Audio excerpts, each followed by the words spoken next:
Coming up next on Scripps News Live, massive protests ongoing in Israel as lawmakers there approve part of a divisive plan to reshape the country's judicial system. What it all means for Israelis and the response right now from the White House. Could a third indictment come this week? What we're watching for right now as former President Trump says that he is the target of the special counsel's January 6th investigation. It's now almost certain that July will be the warmest month that this planet has seen in recorded history. Another sweltering day for the Southwest. The new warning for other parts of the United States as temperatures in Phoenix soar past 100 degrees. And have you logged on to X today? What's behind the latest change to your Twitter feed? Scripps News Live begins right now.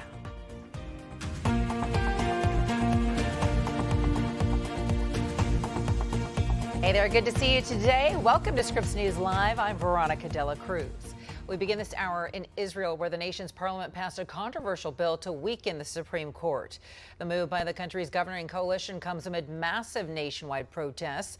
The judiciary shakeup is causing a deep split in the country. The legislation represents the first significant overhaul of Israel's highest court since the country's founding more than 70 years ago. And it limits the power of the court to overrule the government. Now, it is the first step in the governing coalition's plan to curtail the judicial branch of the government. White House correspondent Haley Bull joins us now live from Washington. So, Haley, I understand that Prime Minister Benjamin Netanyahu's effort to rein in the Supreme Court has caused this rift that is occurring right now with President Biden. What is the president saying to today's move? Well, Veronica, more broadly, the White House is calling this, quote, unfortunate, as it has pushed and continues to push for more compromise on this issue. Now, the plan for Israel's judicial overhaul has drawn concerns from the administration and President Biden himself going back months. Biden shared that in a phone call with Israeli Prime Minister Benjamin Netanyahu last week, when the White House said he called for the, quote, broadest possible consensus. The White House press secretary stating today, quote, it is unfortunate that the vote today took place with the slimmest possible majority. We understand talks are ongoing and likely to continue over the coming weeks and months to forge a broader compromise, even with the Knesset in recess. Now, the administration is saying it will support efforts, including from Israeli President Herzog, in building that broader compromise. The Israeli president was in Washington at the White House last week visiting with President Biden, where he called Israel's democracy, quote, resilient, saying that they were going through what he called heated debates, while Biden doubled down on the U.S.'s commitment to Israel while threatening the commitment with sharing concerns over this plan. Now, a National Security Council spokesperson tells us today the relationship is ironclad, that they will continue to engage with their counterparts while also working through the differences in this relationship. The State Department today steered away from categorizing it in terms of consequences, saying that the long-standing relationship, quote, transcends any one issue. Listen. I would say that we have a long-standing friendship with the government of Israel that really transcends any one issue. And it is because of our friendship with the government of Israel and our friendship with the people of Israel that the president and other members of this administration felt the responsibility to speak out about this measure and express our concern. So we will continue to engage with the government of Israel about the other pending legislation in the coming weeks. But rather than think about this in terms of consequences to our relationship, we think of our relationship as one in which we have areas where we disagree and we cooperate, and areas where we do not hesitate to express concerns. Now, the plan approved, the part of the plan approved in part in Israel, limits the Supreme Court's ability to hear cases against the government, against the prime minister, something that has drawn a lot of concerns about the impact on the system of checks and balances in Israel. It's sparked nationwide protests there, and again, drawn that concern from the administration here in D.C. One expert we spoke with, though, says we'll need to see how this plays out going forward. Listen. Benjamin Netanyahu is a skillful politician. He is not only skillful in Israeli politics and is the longest serving prime minister in Israeli history, he considers himself to be an expert on American politics. And so as a politician, he's making judgments, he's making choices. Whether those are the right choices, as with any politician, only time will tell. But it seems to me that from both an Israeli perspective and a US-Israeli relations perspective, we are on the brink of something very, very new. And it's going to be hard to embrace the new and maintain everything from the old. And Veronica, as the White House has spoken out about this plan for months, President Biden sharing concerns directly, publicly, back in March, privately on that recent phone call with Netanyahu. It's certainly significant that they are weighing in and speaking out about it again today on the heels of this decision, Veronica. All right, Haley Bull reporting for us from the White House. Haley, thank you so much. So the United Nations Command has started a conversation with North Korea. It's about the U.S. soldier who sprinted across the border from South Korea. Private Second Class Travis King bolted from a tour group nearly a week ago now, and it happened the day after U.S. military officials escorted him to an airport customs checkpoint. King was supposed to fly to Texas for possible discipline after serving 2 months for an assault in South Korea. King never boarded that plane. North Korea has been publicly silent about King. Analysts say that North Korea may use the soldier as leverage to gain concessions from the United States. In the meantime, in Washington, all eyes are on the DOJ and special counsel Jack Smith this week. Former President Donald Trump announcing just a week ago that he is the target in the special counsel's January 6th investigation. Now, the key question is, will there be an indictment? It would be the third indictment for the former president, following charges brought by the state of New York and the federal government earlier this year. National political correspondent Abijoy Burnett has been following the developments for us and joins us now live from Washington. So Abijoy, let's go ahead and break all of this down. What exactly can we expect to see this week? Hi, Veronica. Well, it certainly feels as if an indictment is looming. We don't have any specific facts about this other than the fact that the former president posted on social media last week that he is a target of this January 6th investigation. But there is nothing official yet. But it certainly feels that way, like something is coming. We do know that there has been ongoing grand jury activity at the federal courthouse here in Washington, D.C. But as all of this is playing out, the former president, he continues to hit the campaign trail. He has been very active, and the polls are showing that he is the front runner by a very wide margin. There was a poll that came out over the weekend from Fox Business, and it said in Iowa, Donald Trump is polling at 46%. In contrast, Ron DeSantis, he's polling at 16%. So former President Trump is well ahead by more than 30 percentage points to his closest person here, the closest opponent. And we spoke with a Republican strategist, someone who did not support the former president. He worked with Governor Larry Hogan in Maryland. He also worked with former House Speaker Paul Ryan. So he really is in that Republican establishment, but he did not support Donald Trump. And he explains to us why he believes voters in the Republican Party, they're really sticking with the former president.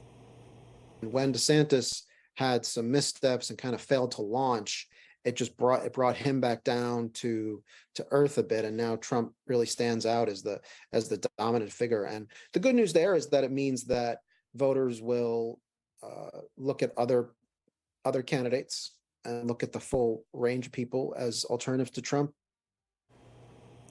And in one case where the former president has been indicted, that classified documents case, many people were watching to see if the trial date would be moved from mid-August to sometime later. So on Friday, the judge in that case, Aileen Cannon, she announced that this trial date will be moved to mid-May. This is kind of right down the middle. The government wanted one date. The defense attorneys, they wanted for something to happen possibly after the election. So this is right down the middle. But the problem here, many people are saying, is that it's happening right in the middle of the primary season, and votes will already be cast. It's very likely that because it's after Super Tuesday, the Republicans will actually have a nominee. So we also spoke with Mike Ricci about this, the fact that if the nominee is actually former President Trump, and if he is indicted, what does this mean for people who are supporting him? And he broke it down for us.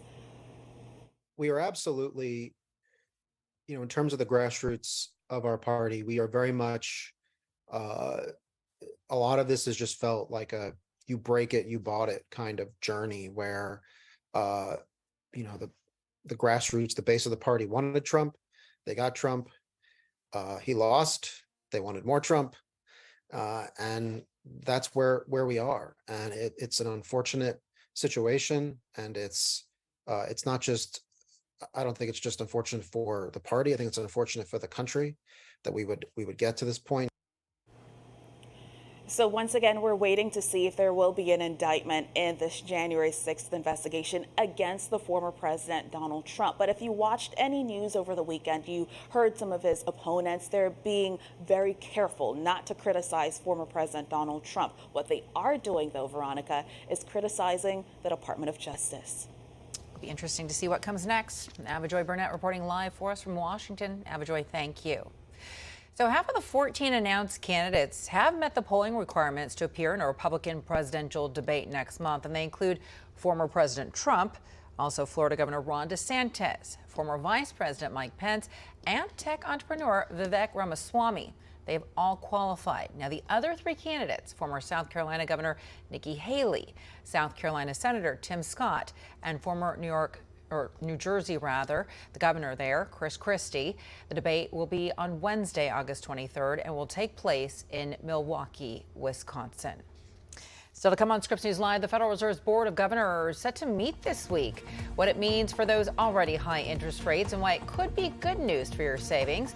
And after a quick break, the European Union taking action to enforce regulations on artificial intelligence. The proposal is up for discussion and what the U.S. can learn from lawmakers there. Out there is what's known as the gray zone, the no man's land between the Ukrainian and Russian armies. The Gray Zone, tonight at 8/7 Central on Scripps News Tonight. Amazing grace, how sweet the sound that saved a wretch like me. I once was lost, but now I'm found. Was blind, but now I see. They're just young people, hungry, homeless, and vulnerable. Abused youth often feel safer on the street. Now, more than ever, that's the most dangerous place of all. Covenant House is helping young adults facing homelessness. We're providing safe shelter to thousands, but the need is overwhelming, and no young person is ever turned away. Please call or go online now with your gift of $19 a month to help a young person. You'll provide safe shelter, hot meals, and medical care. Your gift will show them they're loved. Homeless young people are afraid and alone with nowhere else to turn. You want to know that there's somewhere you can go that's safe. So the Covenant House did that for us.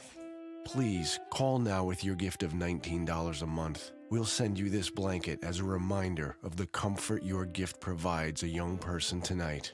Please don't wait. Your gift is the lifeline a young person needs now. Call the number on your screen or go online to safeplacetosleep.org. Thank you for saving precious lives. Hi, I'm Sophia, founder of Pair Eyewear. The only glasses you can change, like you change your clothes.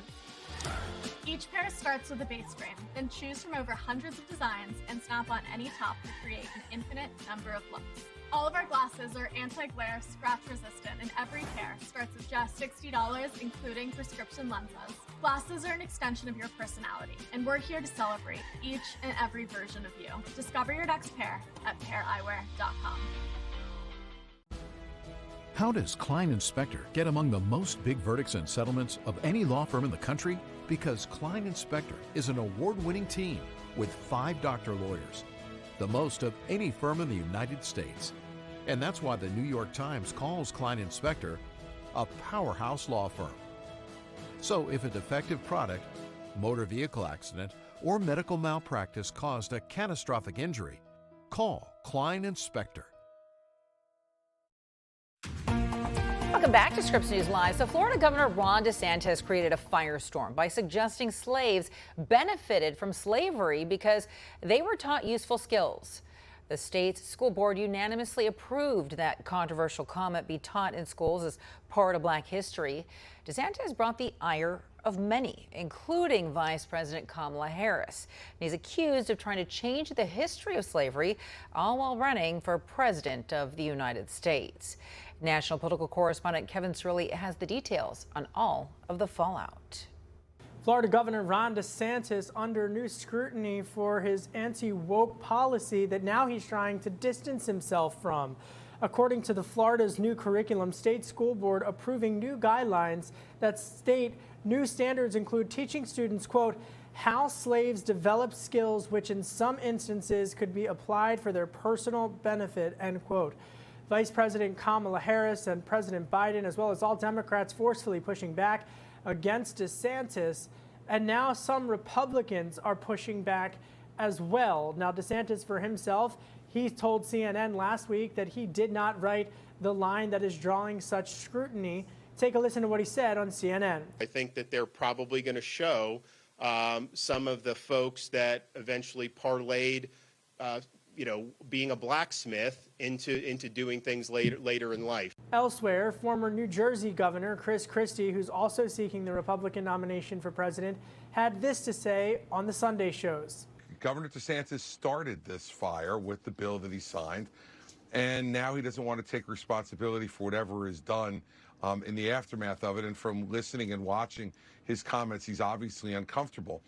Politically, DeSantis is trying to revamp his presidential campaign after an expensive launch earlier this year. It also comes as he reportedly is considering a campaign shakeup. In addition to that, DeSantis has consistently polled second in states like Iowa, New Hampshire, and South Carolina, as well as nationally, behind the Republican frontrunner, former President Donald Trump. All the other candidates barely cracking 10 percentage points and most polling in single digits. Reporting from Washington, Kevin Cirilli, Scripps News. All right, Kevin, thank you so much for that. So the White House says President Biden will establish a national monument honoring Emmett Till and his mother. The black teenager was tortured and killed in 1955 after being accused of whistling at a white woman in Mississippi. His lynching and his mother's insistence on an open casket was a catalyst for the civil rights movement. Biden is expected to sign the proclamation tomorrow on what would have been Till's 82nd birthday. Still ahead on Scripps News Live, wildfires, flooding, hurricanes, all reasons that some major insurance companies say that they are leaving certain states. What the future of coverage looks like as climate change fuels more intense weather. We'll be right back.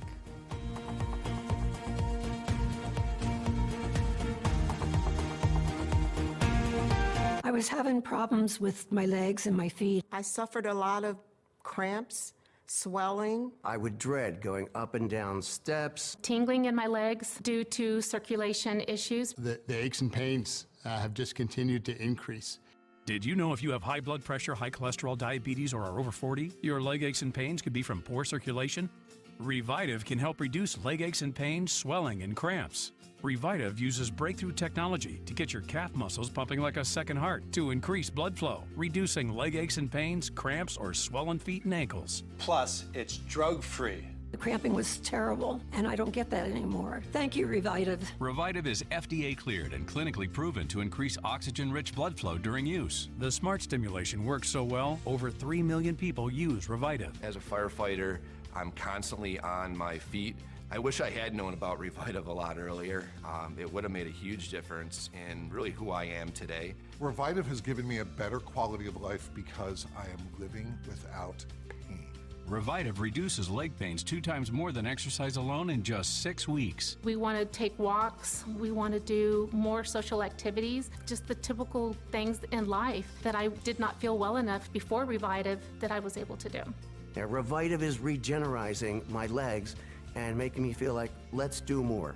Go to Revitive.com now to learn how Revitive can help reduce leg aches and pains, swelling, and cramps. The doctor said, go for it. And I'm in the best shape in terms of my legs and my ankles and my feet than I've ever been. Try Revitive.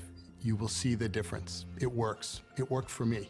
Get the most out of life with Revitive. Visit Revitive.com. That's REVITIVE.com. Or call 1-800-317-6641. That's 1-800-317-6641 today. Or visit Revitive.com. Order now. How can a photo become a vibrant part of your home? When you go to tryfracture.com and print your images directly on glass. Get beautiful depth and clarity on a sleek frameless print that's easy to hang and looks incredible in any space. Go to tryfracture.com now to save on glass prints. When Lila was ready to sell her ring, she sent it to Worthy, where they took care of everything and auctioned it on her terms. Then, Worthy sent Lila her money. You're worthy of more. Get started at worthy.com. I've been flying for over 36 years. In all of my experiences, I have never seen so much pressure on a system as I've seen now. Monster demand, staffing shortages, and possible relaxing of important safety measures. Could have had devastating consequences with precious lives lost. Scripps News breaks down the question, is it safe to fly the friendly skies? A Scripps News special report. Air pressure, airlines under fire. Wednesday at 8:30, 7:30 Central, only on Scripps News. Quick rise of artificial intelligence platforms like ChatGPT has led many cyber experts to raise the alarm around the need for its regulation. Now the European Union is gearing up to become the first Western entity to enforce rules around the use of AI software. The proposed mandatory regulations could become a potential model for policymakers around the world. Christian Hammond is the director of the Center for Advancing Safety of Machine Intelligence, and he joins me now live. Hi, Christian. Thanks for being with us. Good to see you again. Let's go ahead and take a deeper dive into what's happening here. How exactly is the European Union regulating artificial intelligence? What does the legislation do exactly? Well, at its core, the regulations are aimed at dividing out different kinds of uses of AI. And they're looking at it from the point of view of there are some uses that are just unacceptable. So a system that is manipulative of human goals and values, unacceptable. But then there are uses that are of high risk. So in medicine, where someone's life is at stake, much more limited, where you're making decisions about whether or not someone gets or does not get a job, and then minimal, where you're getting a suggestion from Netflix. And the notion is that that framework of unacceptable, high, limited, and minimal risk define what you need to do. And so for high-risk systems, you really need to have greater transparency around where the data comes from, a real explanatory component. As it goes down, you need less. But the notion here is to start thinking in terms of not just AI as a word, but thinking about it, how AI is used in different places, different ways, with different kinds of risk associated with it. So the way that you've explained this is that there are essentially 4 tiers, right? Whether it's high risk or whether there are minimal risks involved in using this type of software. But at the same time, there are lots of critics that have been sounding the alarm on artificial intelligence. Take, for instance, Sam Altman, who is behind ChatGPT. He's the CEO of OpenAI. He has been warning that AI could signal the end of human existence. So in a sense, would the EU's Artificial Intelligence Act protect the human race? I know you're laughing, but you know that this is the fear. You know that this is what people are talking about right now.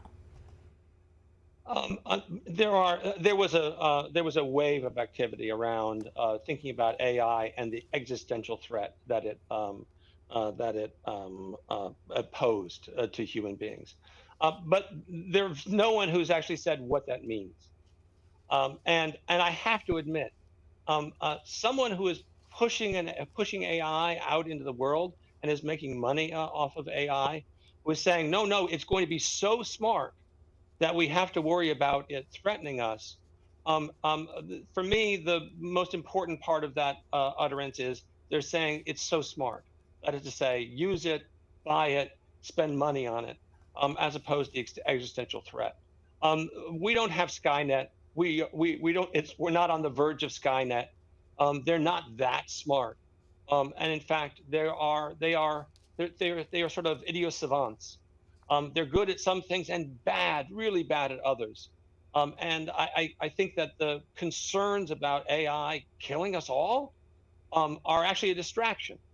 And they're a distraction from where are the places where it actually is causing harm today, where it might be being biased against groups of people who are applying for jobs, where it might actually give rise to profiling people so that they only get the information they want to see, and we don't have an informed citizenry, or even profiling an individual and showing them social media images that end up being depressing. Those are very real things that are happening today. And if we worry about Skynet, we won't worry about those things, which are fundamental in terms of making AI safe and avoiding harm. Well, moments ago, you just mentioned jobs. I want to go ahead and focus on jobs because that is the other side of this debate, is whether or not jobs will be at risk. Would this legislation prohibit European companies from replacing humans with artificial intelligence? I think that understanding part of this legislation, and it's by no means perfect. It's not even clear it's going to be good, but just step forward in trying to wrangle AI as opposed to waiting for all the ill effects to happen. But part of the notion is, what are the societal impacts? And it's very hard to measure those. But as we are seeing AI move forward, I think we're seeing less in the way of jobs going away and more in the way of them morphing into other things. So it could very well be that we are not going to need as many marketing people, but we're going to need more prompt engineers. And it turns out the people who are really good at prompt engineering for marketing are ex-marketing people. So I think we're going to see we're certainly going to see a disruption. But there's this marvelous moment for us as a species, and that is when we have tools that can amplify who we are and how we think. We have a choice. We can either do the same amount with less because the machine is helping us, or we can do more. And so we can do more in medicine. We can do more in law to give people access to justice. And there is a moment in time for us where we have to decide. All right, Christian, I'm going to have to leave it right there. We'll be right back. This is a paid advertisement for legal services. Attention! This is an important message for anyone who spent time at Camp Lejeune before 1988. The U.S. Senate recently passed a bill that will allow anyone who spent time at the base to seek justice for injuries and illness caused by toxic water. You may be entitled to significant compensation from the federal government. A special hotline has been established. Call now for a free case evaluation. Just call 800-806-2823 now. If you or a family member spent time at Camp Lejeune, you consumed toxic water known to cause cancer and other serious health issues, including birth defects, leukemia, Parkinson's disease, miscarriage, and even death. Millions of people may be affected and don't even know it. Call now to see if you or your loved ones qualify for significant compensation from the federal government. Don't wait. The time to file is limited. Don't miss the deadline. Just call 800-806-2823 now. That's 800-806-2823. Do you spend hours maintaining your gutters? Save that time with LeafGuard's maintenance-free system. Call 1-833-2-GUTTERS. Mesh filters sit on top of your gutters, building up debris and eventually clogging. Then they need to be cleaned too. Honestly, your home should have been built with LeafGuard gutters. LeafGuard's wraparound hood deflects debris and keeps water away from your home. The one-piece seamless system is strong, 20% thicker than average, and built to last. Plus, LeafGuard is guaranteed to never clog for as long as you own your home. Right now, get a complete LeafGuard system for only $99 down, $99 a month, and $99 installation. You'll also receive a $100 Visa gift card with a free gutter inspection and in-home estimate. Damage from clogged gutters can cost you thousands. Never worry about clogged gutters again. Don't wait, you've still got time. Call 1-833-2-GUTTERS today. That's 1-833-2-GUTTERS. Let's get you updated right now on some of our top stories. Israel's parliament approving a key portion of Prime Minister Benjamin Netanyahu's plan to overhaul the country's judicial system. Before the vote, opposition lawmakers chanted shame and stormed out of the chamber. But the opposition leader called Netanyahu, quote, the puppet of messianic extremists. Conservatives have argued that the court has too much power. Texas Governor Greg Abbott is escalating his efforts to prevent migrants from entering the United States. And today he had this message for President Biden. Texas will see you in court. Abbott is refusing to remove floating barriers in the Rio Grande River, and that's despite being told by the Justice Department. Abbott says that he is protecting his state's borders. The White House says his actions are, quote, dangerous and unlawful. A Swedish court has fined environmental activist Greta Thunberg. It all follows a climate protest last month where prosecutors said that Thunberg caused disruption to traffic. She also allegedly disobeyed orders from law enforcement to leave the scene. Thunberg has pleaded not guilty to the charges. It's all according to a court spokesperson. She claims that her actions were necessary in the context of a climate emergency.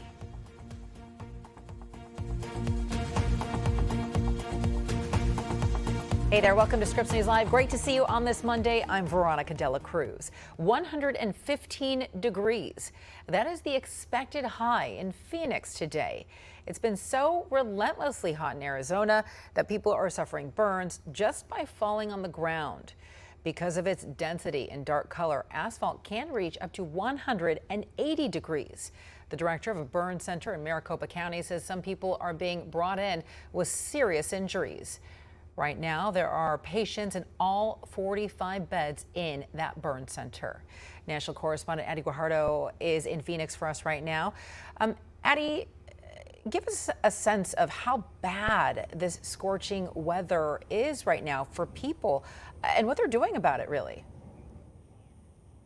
Well, look, Veronica, you walk or you get into your vehicle in the morning after that sun has been hitting it, and it feels like you're walking or sitting in a sauna when you're inside that vehicle. It has been extremely hot. We are closely monitoring the temperature here in Phoenix. We're very close to hitting that 110 degrees. Once we hit that, we will hit 25 days here in Phoenix of 110 degrees or above. That broke the record that was set back in 1974, which by 7 days at this point, at least. And look, it's not just here in Phoenix that we're experiencing this blistering heat. This may be the epicenter, but it's being felt at so many other states. In Nevada, they have 10 days in a row that they have hit 110 degrees, tying their record back to 1961. If they hit 110 degrees today, they will be breaking that record.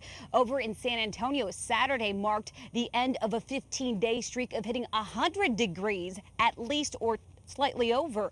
And over in El Paso, Texas, they're on a 39-day streak of 100 degrees or potentially more when you're looking at those forecasts. Here in Phoenix, they extended that extreme heat warning, and they're telling people to make sure that they're staying hydrated. But advocates say when it comes to the most vulnerable, the homeless population, there's still not enough shelter to keep them cool and hydrated throughout the entire day. And when you have lows in the 90s at night and highs of up to 115 degrees or more during the day, that really puts those people at risk. I was talking to the fire department here in Phoenix. They tell me that this July they've seen an uptick in the number of calls for heat-related illnesses when they look at that number compared to last year. So again, we're looking at this very closely. This heat dome has really been persistent and prolonged here in the Arizona area and across the Southwest. And look, forecasters with NOAA say that they do expect this heat wave to continue to expand across some parts of the Midwest and over to the East Coast. So we're closely monitoring it because over in Miami, Florida, they're also seeing or feeling temperatures of 100+ degrees. And the water, experts are saying, is also warmer than it's been in the past. Veronica? Best to stay indoors if you can right now. Addie Guajardo reporting live from Phoenix. Addie, thank you so much. Overseas now, 19,000 people, mostly tourists, have evacuated the Greek island of Rhodes. Some left on buses, others left by boat. Strong winds and oppressive heat have been helping wildfire flames spread. There are 3 other major fires raging elsewhere in Greece right now. The Greek Prime Minister has declared, quote, "We are at war." So no matter where you live, you can't avoid extreme weather, But where you live could determine how much protection that you will receive before a disaster strikes. National correspondent Chris Stewart takes a look at the problems that some areas are facing when it comes to insurance. From wildfires to hurricanes to flooding and more, Americans are feeling Mother Nature's wrath on their homes, cars, and lives. And I understand that they've lost 400 homes either in or near Grizzly since this fire just started. That's a huge number. Those are lives that'll be changed. Because, this is our livelihood, this is all we got. Without this, you don't have anything. And adding insult to injury, more Americans are learning what happens when disaster strikes and insurance isn't there to help. That's because in some high-risk states, insurance companies are halting new policies or leaving the state altogether.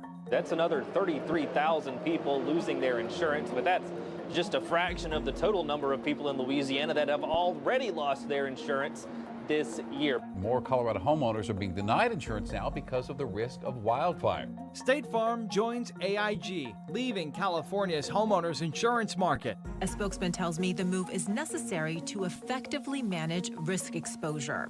While each state has unique problems facing their insurance industries, the common obstacle across the country has been the cost of payouts by insurance companies after catastrophic weather events. In 2022, natural disasters brought a global economic loss of $275 billion. Insurance covered about 45% of it, meaning a cost of $125 billion. The biggest single event loss was Hurricane Ian, which ravaged the southeastern United States. Global weather disasters have an indirect impact on the insurance crisis here in the U.S. When an insurance company offers catastrophe coverage, they're essentially owning the risk of having to pay for damages. In turn, many insurance companies purchase a form of their own coverage called reinsurance. In other words, the reinsurance companies are actually on the hook for the risk of a catastrophe. Many of these reinsurance companies have global reach, and as their catastrophe premiums have risen around the globe, insurance companies now can't afford their own insurance. So they raise prices on homeowners or pull out of expensive markets altogether. This can leave homeowners with fewer and more expensive options to choose from. In Louisiana, more than 20 companies have shut down or left the state. The last resort insurer, which is state-owned and taxpayer-funded, is required by law to be more expensive than private insurers. The average premium for home insurance is over $2,000 a year, which is 46% higher than the national average. Families should not have to choose between food on the table and paying a ridiculously high flood insurance premium to a program that is governed by the federal government. There are other reasons for the soaring premiums and insurance exodus that aren't related to extreme weather risks. Some insurers have also cited inflation, rising costs of construction, and regulations lowering premium prices as reasons for leaving states. But some observers argue that housing development needs to be limited in high-risk areas in the first place. Housing continues to expand quickly in floodplains, along coastlines, and wildfire-prone areas. For example, in Florida, the landfall area for Hurricane Ian had seen a population boom of 620% over the previous 5 years. If these trends continue, it will be the perfect storm that leaves American homeowners without crucial protection in the face of extreme weather disasters to come. That was Chris Stewart reporting there for us. So the nation's top financial leaders are expected to raise interest rates yet again when they meet this week. It's all part of their ongoing effort to fight inflation. National political correspondent Stephanie Liebergen explains. On Tuesday and Wednesday this week, the Fed Board of Governors will sit down in this building behind me for their monthly meeting, and they are expected to raise interest rates again. And while that makes borrowing money more expensive, it could mean good news for your savings. The Federal Reserve has two main goals: maximize employment and minimize inflation. And the only tool it can use to achieve those goals is changing interest rates. When you raise interest rates, you slam on the brakes of the economy because you make it more expensive to borrow money for any reason. In June, the Fed decided not to raise rates, citing the positive trend in job growth and unemployment. But the board is expected to raise rates this time around. At the beginning of the pandemic, the Fed dropped interest rates to near zero. In March 2022, it raised rates for the first time in almost 2 years. Fast forward to today, interest rates are just over 5%, and that increase impacts car loans, credit cards, mortgages, and more. And while a couple of percentage points doesn't sound like a whole lot, but it can mean thousands of dollars over the life of a loan, particularly when you're talking about something like a mortgage. The Fed's rate hikes do seem to be helping the economy. Inflation has slowed in recent months, but prices on gas, groceries, and other necessities are still high. If the Fed's policy is having the impact they hope, it slows this price growth, but it doesn't necessarily turn it negative. So that means you might not see prices come down on some items when you go to the grocery store. The goal is to slow inflation long enough so increases in wages can catch up. But there is a positive side to higher interest rates, and that's in your savings. So at the same time that interest rate increases make it more expensive to borrow things, interest rates also create really great incentives for us all to do what Ben Franklin and our moms and dads told us to do, which is save today, because a penny saved is a penny plus interest that you've got in the future to buy other things. This meeting will be the Fed's last one before their summer break. The official announcement of this month's decision will come Wednesday at 2 o'clock Eastern. Stephanie Liebergen, Scripps News, Washington. Now, the Fed raised interest rates 10 times between March of 2022 and May 2023 before taking a break to evaluate its effects. This week's hike is expected to go up 1/4 percentage point. Straight ahead on Scripps News Live, thousands in Hollywood still on strike. What it all means for major streaming companies and the content waiting in the wings. Plus, a big announcement from the site formerly known as Twitter, why you will now be logging on to X. And we would like to hear from you. Give us a call on our Scripps News viewer hotline toll free. That number is on your screen. It's 1-833-4SCRIPPS. Again, it's 1-833-472-7477. Feel free to share your comments and your story ideas. We'll be right back. This year, Americans will spend $41 billion on auto repairs. That's right, billions with a B. Why is that number so high? Because cars break down. Your vehicle is going to end up in a shop like this too, and if it's no longer under warranty, you're the one who has to pay the bill, and it could cost you thousands of dollars. That is, unless you call CarShield. With a plan through CarShield, administrators will pay for those costly repairs directly to the mechanic of your choice, including dealerships. That means you get protection on major parts and systems like the engine, transmission, electrical systems, and more. Plus, 24/7 emergency services for flat or damaged tires, lockouts, dead batteries, and towing at no additional cost. And there are even rental car options to keep you on the road. I've been a mechanic for 35 plus years now. I've seen thousands of repairs over the years. My happiest customers are the ones that come in who have some kind of auto protection policy that's going to cover the repair that they wasn't expecting anyway. I feel great about recommending CarShield to everybody I see. CarShield has a rich history of dependability, reliability, and success, and has been featured on leading networks like ABC, CNN, Fox News, and more. CarShield is America's most trusted auto protection company.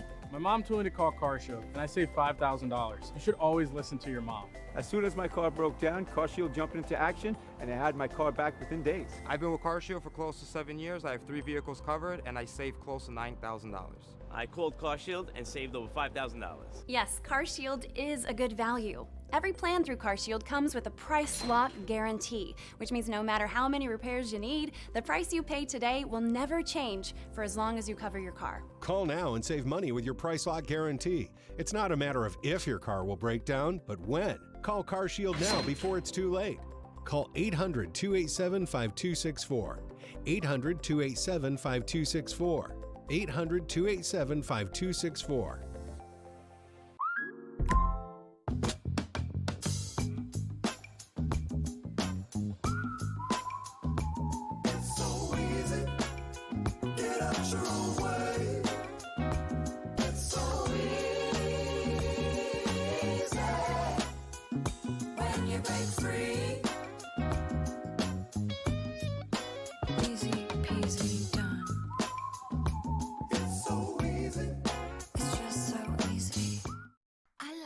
waistband and perfect pot. But you look like fun.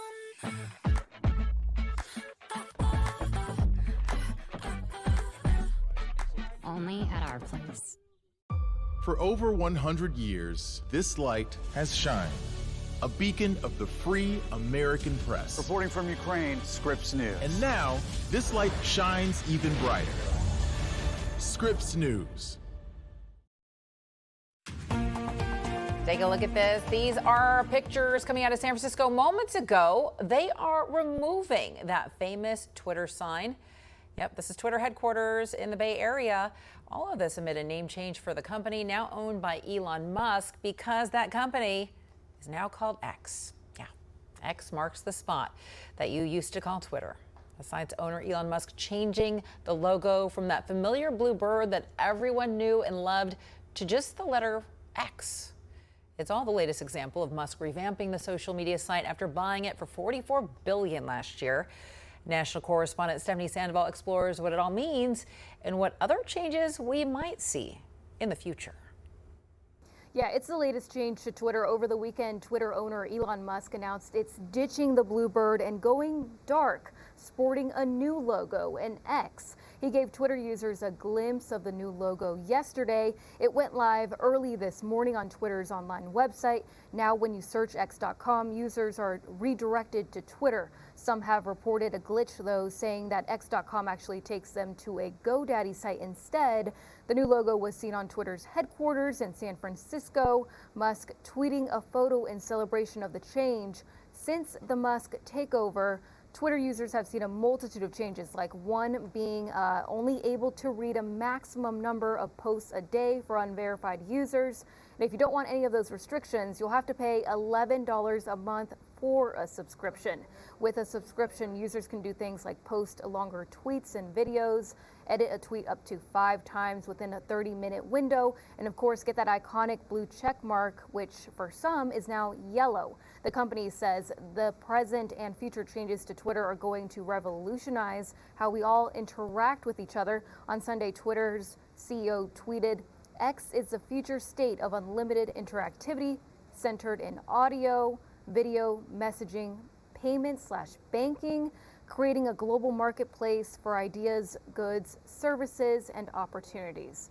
Back to you. Stephanie, thank you so much. So right now, a new contract offer is on the table for American Airlines pilots. The airline has agreed to raise its contract offer by more than $1 billion, totaling about $9 billion in incremental compensation and benefits, and it includes a pay raise and a ratification bonus. It all comes after United Airlines agreed to give its pilots up to a 40% raise, but the Allied Pilots Association says American's new offer still is not good enough. The CEO's goal is to ratify the new agreement next month. This week is going to be our defining moment in the Teamsters Union. It's going to be the defining moment for labor. We've organized, we've strategized. Now it's time to pulverize. That's the head of the union representing UPS workers, and he certainly doesn't sound shy about moving ahead with a strike that could devastate the U.S. economy. The union and the company have 1 week to reach a new labor deal and avoid a walkout on August 1st. UPS has been planning ahead, training non-union workers to fill in and keep those deliveries running. The company and its 340,000 Teamsters are set to resume talks tomorrow. Now, in the meantime, Hollywood remaining at a standstill with actors and writers both on strike. The Writers Guild of America members have been on the picket line since the beginning of May, with thousands of SAG-AFTRA members joining them on July 14th. Their demands include regulating artificial intelligence use in Hollywood, as well as better pay for streaming residuals. One of those companies, Netflix, has been a target of complaints by the union. Netflix recently revealed it added nearly 6 million new subscribers in the last 3 months. And now Reuters says the company may be the best positioned of any entertainment company to survive an extended strike. Earlier on Morning Rush, longtime streaming analyst Dan Rayburn joined our Holly Furfur to break down the Reuters story. And he also weighed in on the current streaming model and what could change if subscribers start to flee. from what we see online and just knowing what content they have, it looks like for about the next 10 to 12 months, people are estimating that they're pretty good in terms of having a catalog of good available content coming. But after that, if this strike goes on, everyone's going to be impacted, including Netflix, which is why they raised their free cash flow guidance from $3.5 billion to $5 billion this year, partially because of the strike. And we know there's a bevy of streaming companies, so which ones are the most vulnerable if the strike is prolonged? That's a great question. We really don't know because none of them are willing to talk about this on record. None of the streamers are willing to say the impact to their business based on user engagement, retention, churn, ARPU, average revenue per user, all the metrics they use to define success with their business. It's all based on content, right? We know content is king. That's why we come to their services, is to get good quality content. But none of them will talk on record of exactly how the strike will impact their content going forward in terms of how many hours they'll have, when they'll have it, which quarters the content will drop if the strike goes on for a long period of time.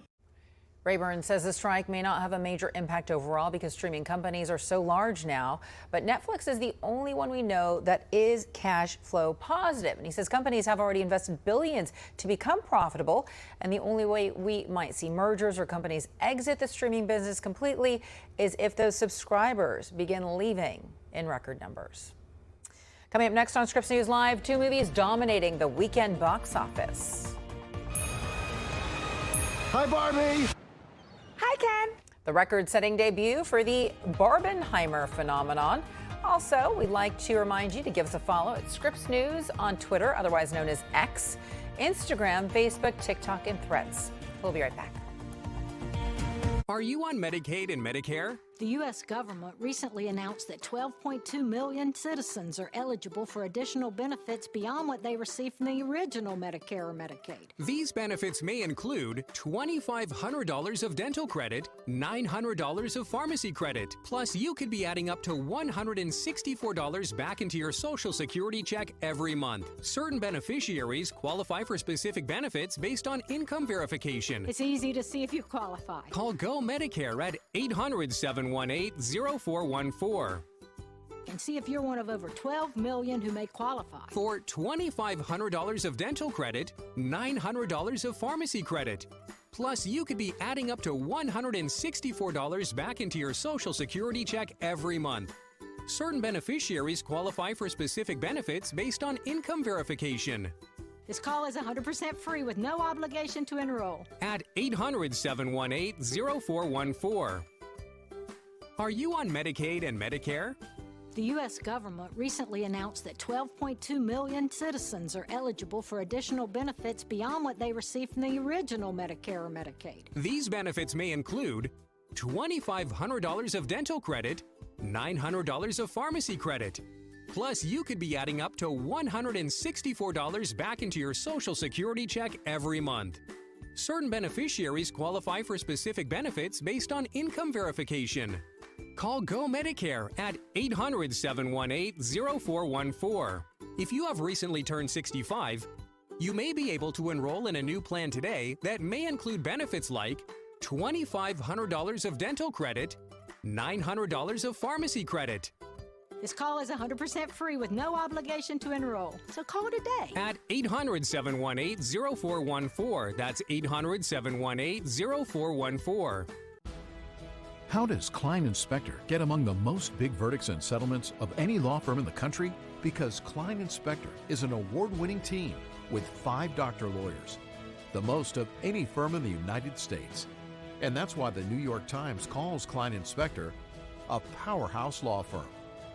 So if a defective product, motor vehicle accident, or medical malpractice caused a catastrophic injury, call Klein Inspector. Welcome to this year's cheese rolling competition. Who will catch the cheese and win the $500 prize? Ooh, looks like we got a first-timer coming down the hill now. A barrel rolling down the hill. That's gonna leave a mark. Yeah, it is. There's an easier way you can get up to $500 in 5 minutes or less when you download Dave. The why is where curiosity is intentional. Because when you ask the why behind the news, the world opens up before your eyes. The Why, Saturday nights at 8/7 Central, only on Scripps News. All right, love this next story. A 68-year-old man had some extra celebrating to do on his birthday this year after winning the famed Hemingway Lookalike Contest in Florida.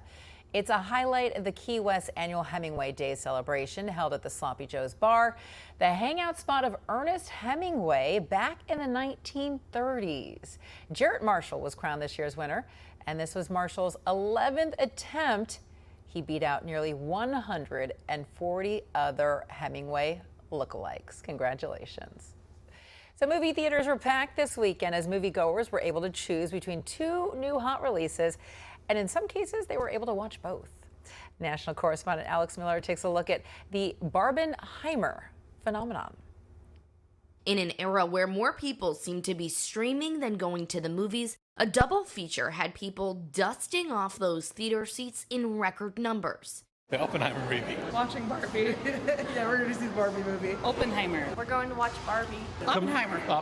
Barbie. Come on, Barbie. Let's go party. Barbie played in more than 4,000 North American theaters and took in a whopping $162 million during its opening weekend. I'd say the world has turned pink. Oppenheimer hit $80.5 million in roughly 3,600 theaters. It's the first time two movies took in that much on an opening weekend at the same time. Both movies likely owe much of their success to social media. Marketing for Barbie was virtually everywhere, from traditional advertising to dating apps to luggage brands. Mattel also signed more than 100 deals with a variety of companies to produce themed merchandise. We anticipate that this is going to be an unlock moment of huge monetization potential for the Barbie brand. What was initially a rivalry because of a shared release date turned into a push to see both films in a single day. The Barbenheimer phenomenon was born. There's two masterclass pieces of cinema that have come out on the same day. Barbie, a fantasy comedy about a doll. I don't have anything big planned, just a giant blowout party with all the Barbies and planned choreography and a bespoke song. You should stop by. So cool. Oppenheimer, about the creation of the first nuclear weapons during World War II. World War II would be over. Our boys would come home. A dramatic difference in tone of the movies made for a collaboration instead of competition and set both up for wild success. It's a yin and yang. Like, yes, I mean, obviously it's kind of weird to wash down something depressing with something very, at the end of the day, you know, colorful and just meant for entertainment. But it's, you know, at the end of the day, that's the human spirit. You know, there's dark stuff going on in humanity, but it's also important to remember the light. Alex Miller, Scripps News. Oh, I've heard it's really good. Coming up next, we are terrified of them, yet we are somehow fascinated by them. In our next hour, we're going to take a closer look at Shark Week in the United States. Yeah, Shark Week. We'll be right back.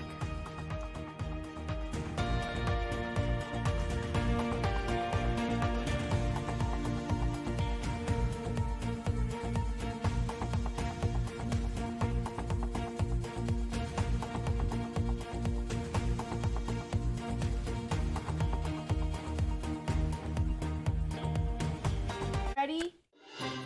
Go. Okay, doctor. Operation. No, nurse. College? What? You have to go to college to be a doctor or a nurse. Hurry, time's almost up. Okay. The most amazing care. Oh, Fezzy. Oh, I know. Shrine. Time's up. Okay, our turn. Ready? Go. They changed my life.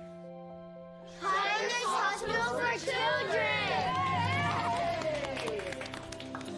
My life was changed because of the month they support people just like you. You call the number on your screen with a monthly gift so kids like me can play in the game of life. Because of people like you, I can play the violin. I can do things now that were impossible before. I can draw. I can play basketball. When you call or go online today with your monthly gift of just $19, just 63 cents a day, we'll send you this adorable Love to the Rescue blanket as our gift to you. It'll be a reminder of how you're standing by our side just like family. Thank you. Your gifts help our daughter. Do a monthly gift right now at loveshriners.org. Makes moments like this possible for kids like me. and me. Thank you for giving. Thank you. Gracias. Thank you. Please call or go online now. If operators are busy, call again. Or go to loveshriners.org to give right away. Thank you.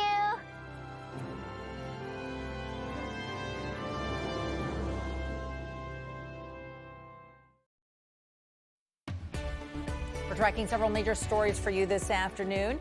Will he be indicted for a third time? The country waits to see what the Department of Justice has planned for former President Donald Trump. The familiar blue bird replaced with a black X. A new name is the latest change to Twitter since Elon Musk took over. Plus this. We're now in a treatment phase. And yay, but then there's a womp, womp, womp. A promising new drug to treat Alzheimer's patients, but some Americans will have a harder time getting it than others will.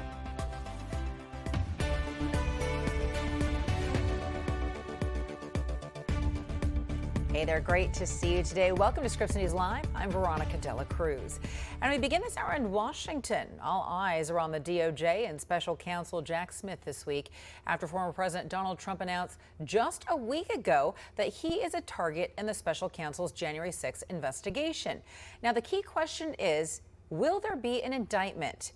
It would be the third for the former president, following charges brought by the state of New York and the federal government earlier this year. National political correspondent Avajoy Burnett has been following these developments for us and joins us now live from Washington. Avajoy, what exactly can we expect to see this week?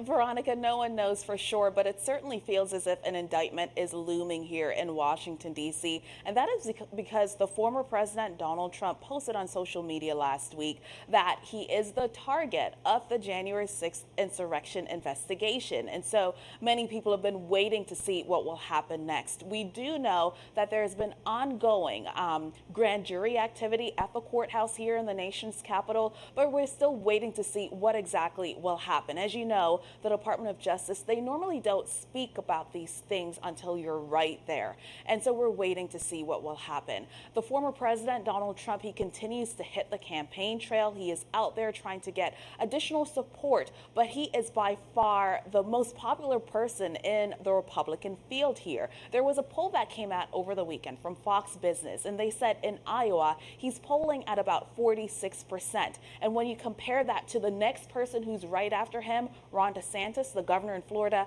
that person is at 16%. So former President Trump is way ahead of the field here. And we spoke with a Republican strategist about this as to why is it that people continue to stick with the former president despite everything that's going on, and why is it that other people aren't catching fire as was anticipated. And here's what this person had to say.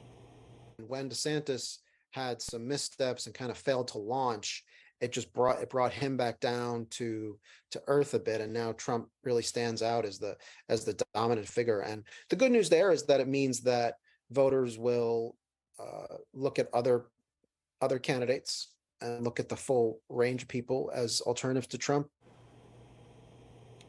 And while we wait to see if there is an indictment in the case here in Washington, D.C., we do know about the case where he has already been indicted, that classified documents case in Florida. There is a new trial date. The trial date has been switched from August to May of next year. But the thing about this is it's right in the middle of the Republican primary season. And so many people are wondering if Donald Trump is the person who ends up getting that nomination. Is there a possibility that he will also be convicted and that Republican voters will be voting for someone who is convicted? Mike Ricci also addressed that potential issue.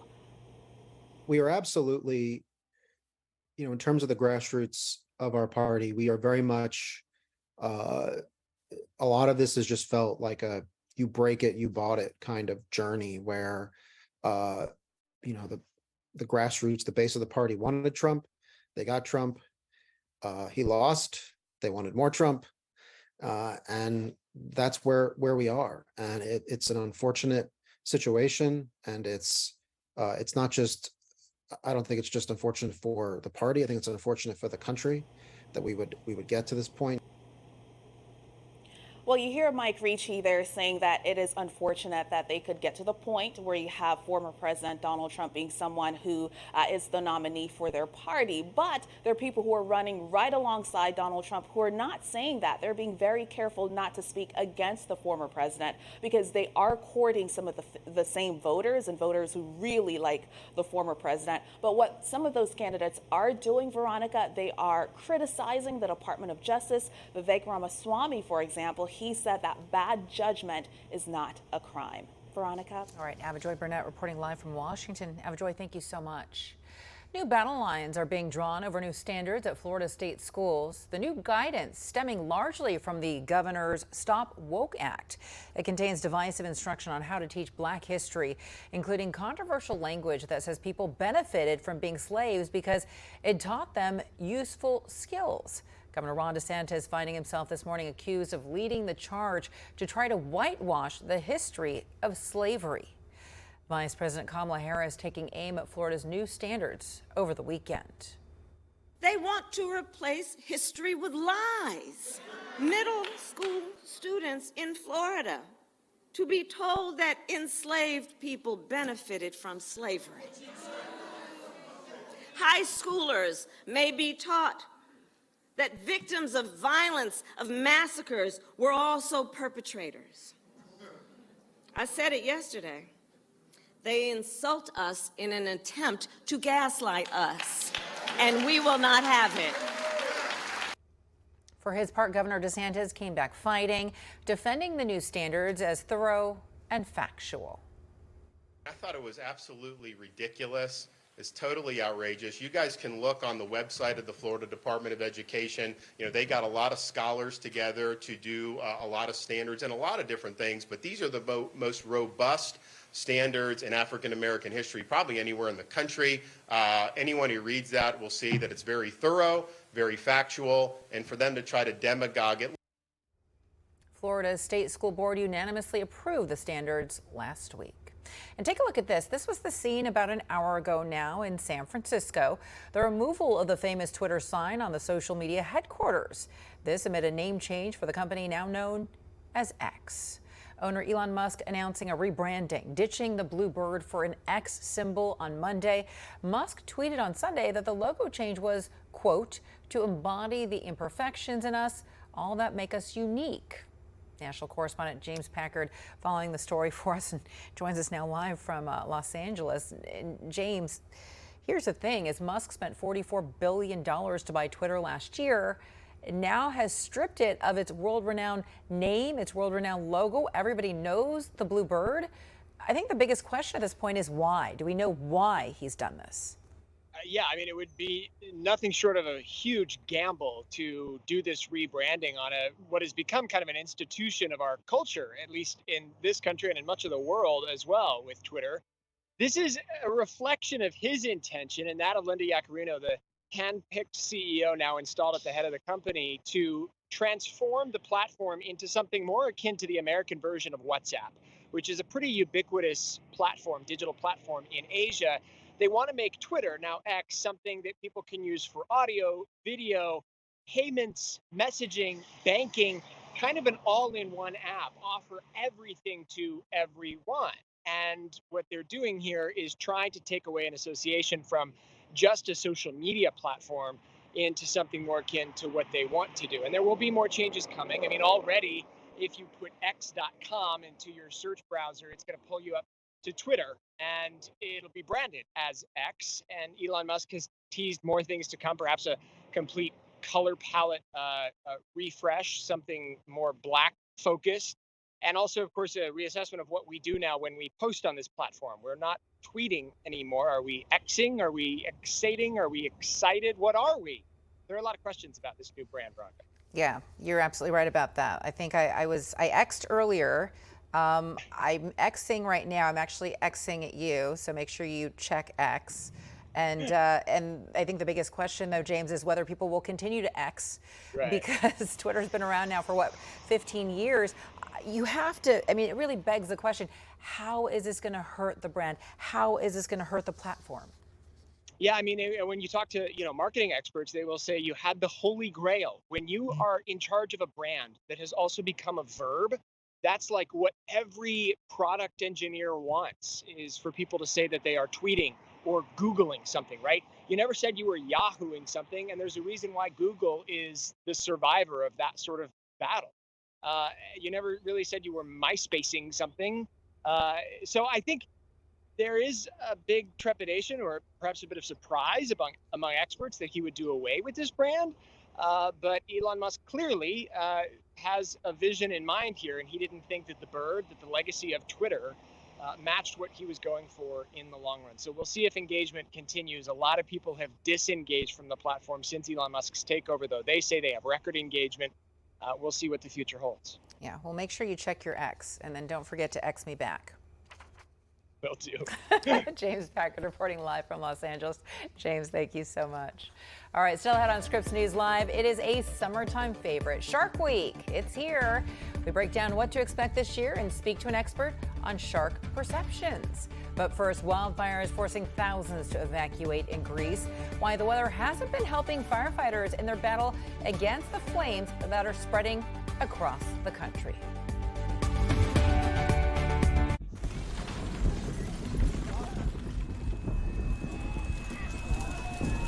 To a child, this is what conflict looks like. Children in Ukraine are caught in the crossfire of war, forced to flee their homes. A steady stream of refugees has been coming across all day. It's bitterly cold. Lacking clean water and sanitation, exposed to injury, hunger. Exhausted and shell-shocked from what they've been through. Every dollar you give can help bring a meal, a blanket, or simply hope to a child living in conflict. Please call or go online to GiveNowToSave.org today with your gift of $10 a month. That's just 33 cents a day. We cannot forget the children in places like Syria, born in refugee camps, playing in refugee camps, thinking of the camps as home.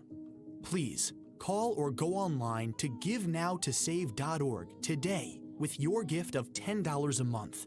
Your gift can help children like Ara in Afghanistan, where nearly 20 years of conflict have forced the people into extreme poverty. Weakened and unable to hold herself up, Ara was brought to a Save the Children center where she was diagnosed and treated for severe malnutrition. Every dollar helps. Please call or go online to GiveNowToSave.org today with your gift of $10 a month, just 33 cents a day. And thanks to special government grants that are available now, every dollar you give can multiply up to 10 times the impact. And when you use your credit card, you'll receive this special Save the Children tote bag to show you won't forget the children who are living their lives in conflict. Every war is a war against children. Please, give now. If you're living with diabetes, this is the sound that could change your life.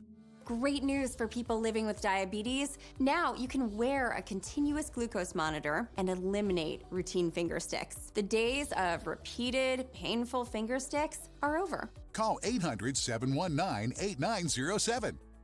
If you use insulin daily to manage your condition, a continuous glucose monitor could help you control your diabetes and reduce or eliminate those painful finger sticks. If you have Medicare or private insurance, US Med can deliver a CGM system right to your door.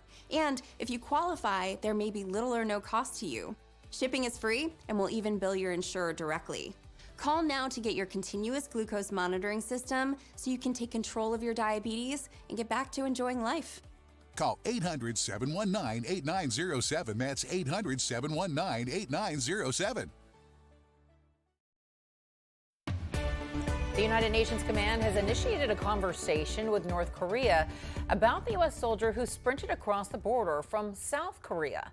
Private Second Class Travis King bolted from a tour group last Tuesday. The day before, U.S. military officials escorted him to an airport customs checkpoint. King was to fly to Fort Bliss, Texas for possible further discipline after serving 2 months for an assault in South Korea. But he never boarded the plane.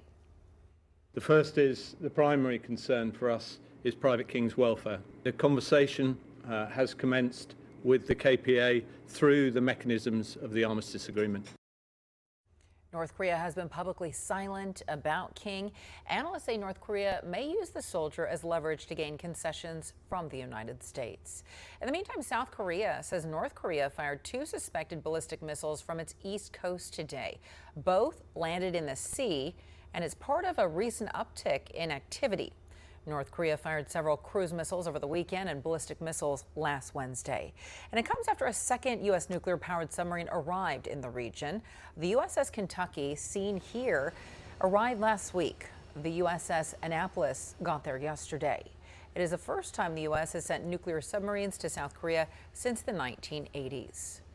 19,000 people, mostly tourists, have evacuated the Greek island of Rhodes. Strong winds and oppressive heat are helping to fan the flames. Correspondent John Beaver says a series of fires in Greece have United Kingdom travelers wondering what to do next. The airport here in Bristol in southwest England is one of the major hubs going to and from the Greek islands. Flights to some of those places affected by wildfires are largely continuing like normal, for the moment at least. It's a similar story around the UK. The school holidays started here last week, so this is peak tourist season. But there's confusion and uncertainty about whether people should still be getting on those flights. Stories from Rhodes and Corfu of thousands of tourists and locals having to flee and get evacuated are dominating the headlines here. Opposition politicians have called on the government to add the affected islands to the so-called red list, banning the vast majority of travel by British tourists. That would mean most of those with vacations booked would get their money back. Until that happens, many seem to be pushing ahead with their plans rather than cancelling trips that often cost thousands of dollars. British tourists make up the largest percentage of those who visit Greece each year and are hugely important to the national economy there. Greece's tourism minister urged people to still go on vacation as planned, highlighting that the fires were only affecting small parts of the islands. But other officials warned that fires remain out of control in some areas. A number of airlines are starting to offer flexibility on flights and delaying trips. Some rescue flights have also been laid on to bring people home who found themselves having to flee wildfires whilst on their vacation. Climate experts are warning that events like this will only increase as the world gets hotter. John Beaver, Scripps News in the UK.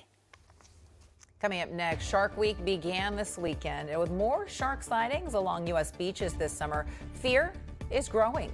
We're going to speak to an expert on the spike in shark sightings and what you can do if you encounter one.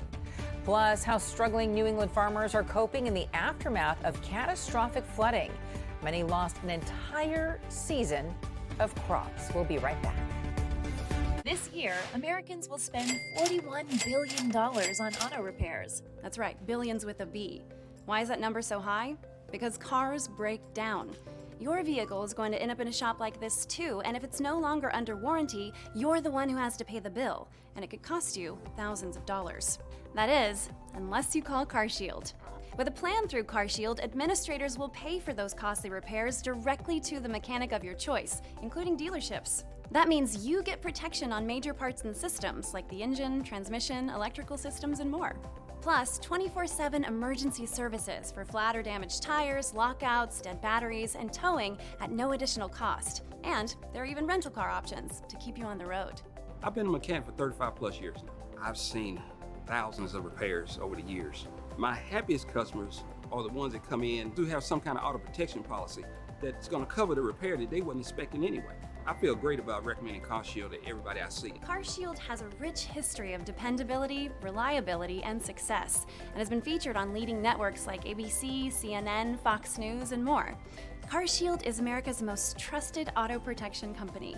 My mom told me to call CarShield, and I saved $5,000. You should always listen to your mom. As soon as my car broke down, CarShield jumped into action, and I had my car back within days. I've been with CarShield for close to 7 years. I have 3 vehicles covered, and I saved close to $9,000. I called CarShield and saved over $5,000. Yes, CarShield is a good value. Every plan through CarShield comes with a price lock guarantee, which means no matter how many repairs you need, the price you pay today will never change for as long as you cover your car. Call now and save money with your price lock guarantee. It's not a matter of if your car will break down, but when. Call CarShield now before it's too late. Call 800-287-5264. 800-287-5264. 800-287-5264. How can a photo become a vibrant part of your home? When you go to tryfracture.com and print your images directly on glass. Get beautiful depth and clarity on a sleek, frameless print that's easy to hang and looks incredible in any space. Go to tryfracture.com now to save on glass prints.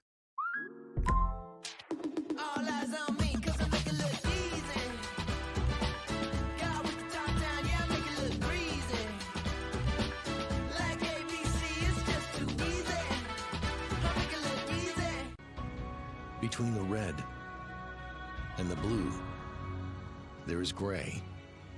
Out there is what's known as the gray zone, the no man's land between the Ukrainian and Russian armies. Warriors on the edge, waiting to fight. This is a passageway to get between their positions. From here, will you get orders to advance? The Gray Zone, tonight at 8/7 Central on Scripps News Tonight.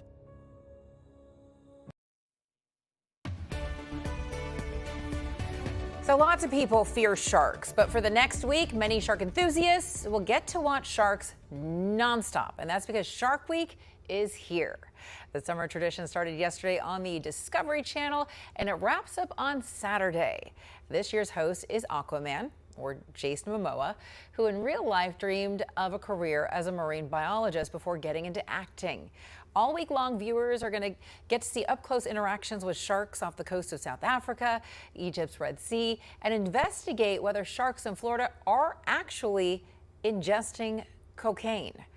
Joining me now is Forrest Galanti. He is a wildlife biologist and Shark Week host for Fantasticus Pictures. Forrest, thank you so much for joining us today. Great to see you. So lots of people fear sharks. And I'm you. one of them. I'm doing well, thanks. I hope you are as well. So look, this is fascinating. It's fascinating on so many levels. It is Shark Week. Tell us a little bit more about the fear and then also the fascination that exists with sharks. Well, I think, Veronica, 91% of the ocean remains unexplored. And whenever you have such a foreign body right here in our backyards that is filled with creatures that we truly don't really understand, it creates intrigue and interest. And I think that's what Shark Week has done so well for the last 35 years, is they've been able to build this incredible fascination with these animals that historically we have feared and now are learning to love and respect. And it makes it a lot of fun. You know, summer's here. It's really hot outside. Lots of folks are at the beach, but there's been this recent uptick in shark bites and shark attacks. Why is there this type of activity, and why is there an uptick right now? Yeah, well, specifically in the Northeast, what you're seeing is an increase in bunker regulations, bunker a small bait fish. And with that, once that fish's population bounces back, come the larger predators, the seals, the striped bass, and then after them come the sharks. Of course, in addition to that, it's hotter and hotter every single summer. More and more people are going to the beach and jumping in the ocean for relief. And anytime you have a whole lot of sharks and a whole lot of people crossing paths in the same area, it's likely to lead to a handful of negative encounters, which is exactly what's happened. I want to be clear, these aren't shark attacks. These are shark run-ins where the sharks have honestly made a case of mistaken identity, thinking, oh, wow, this could be a tasty meal. They go up for an investigation bite and quickly learn that that is not food and spit it out. And that's why there have been so many more bites. I moved here not too long ago from the Bay Area, and there is an area in the Bay Area called the Golden Triangle, and it's known for great whites and shark attacks. Taking all of that into account, how big of a risk is being in this water, swimming in the ocean? We just saw all those folks there at the beach, and then we saw the fins circling around some of those beachgoers. So what is the probability that you could be attacked? Well, the Red Triangle up north in Northern California is a particularly dangerous area, and the reason is that's murky, cold water and great white sharks. For the most part, even in this video here, where you see a hammerhead shark swimming around a bunch of tourists, that hammerhead is out hunting for stingrays. It has no interest in those people. So when you're jumping in the water, if it happens to be clear, the middle of the day, sunny, so on and so forth, the likelihood of a negative shark encounter is slim to none. The times at which we have negative run-ins are when the sharks are hunting. That could be dawn or dusk because they are crepuscular. When sharks are invoked by a feeding response, perhaps you're swimming near fishermen that are cutting their bait or cleaning their catch. And then there are various other little things like being near a river mouth or having something noisy in the water, like a water bottle or a beer can, that can trigger a shark. Now, obviously, you are the expert here, and you have been studying this for quite some time. And by the way, thank you so much for correcting me. It is the red triangle. You're right about that. Tell us a little bit about some of the discoveries that you've made during your research, maybe what the most important takeaways are that you can pass along, especially for folks who are thinking of maybe snorkeling, scuba diving, or just being out there in the water.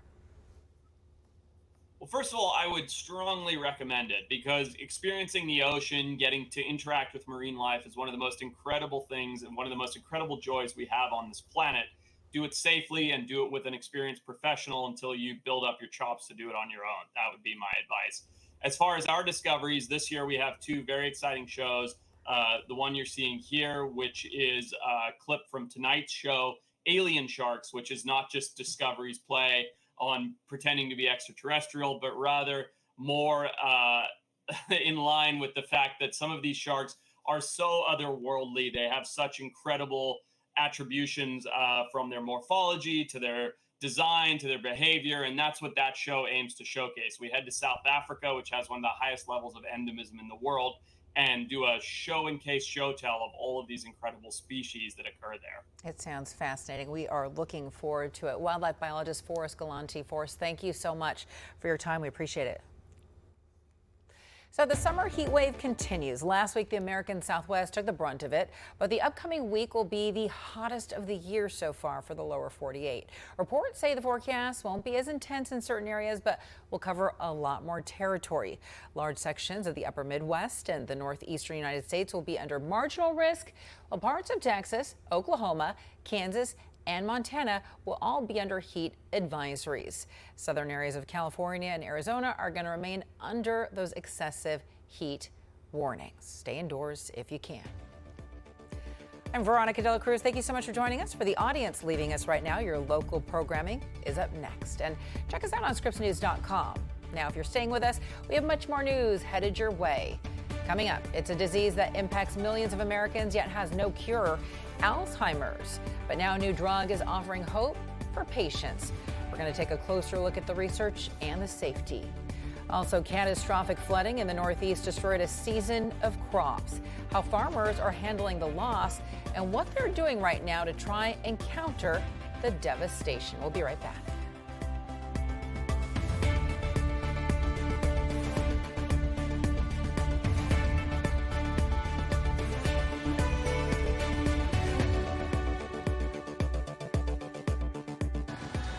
Out there is what's known as the gray zone, the no man's land between the Ukrainian and Russian armies. The Gray Zone, tonight at 8/7 Central on Scripps News Tonight. Do you spend hours maintaining your gutters? Save that time with LeafGuard's maintenance-free system. Call 1-833-2-GUTTERS. Mesh filters sit on top of your gutters, building up debris and eventually clogging. Then they need to be cleaned too. Honestly, your home should have been built with LeafGuard gutters. LeafGuard's wraparound hood deflects debris and keeps water away from your home.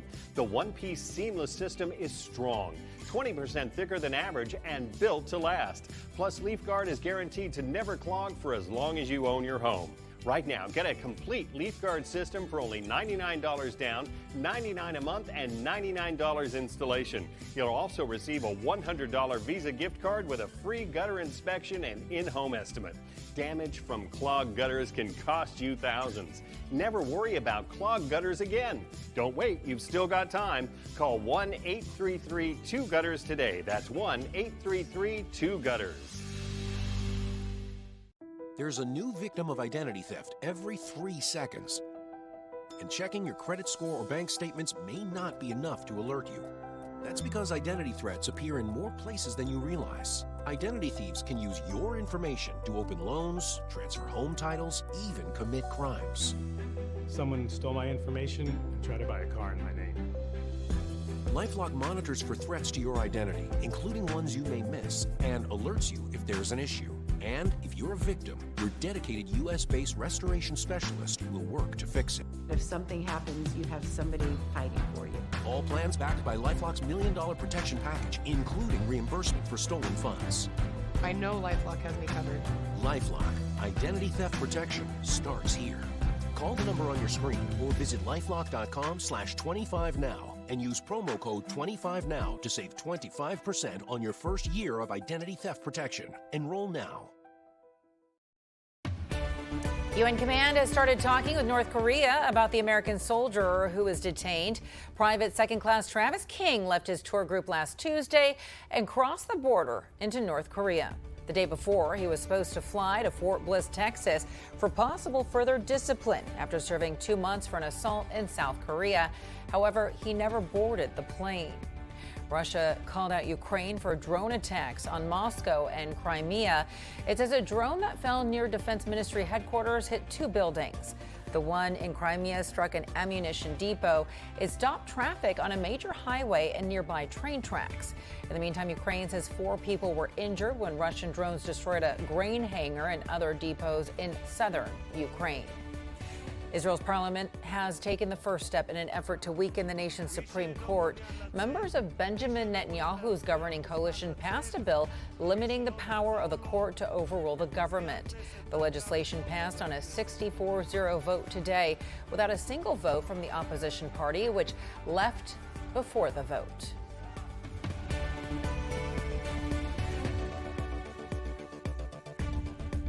Hey there, welcome to Scripps News Live. I'm Veronica Dela Cruz.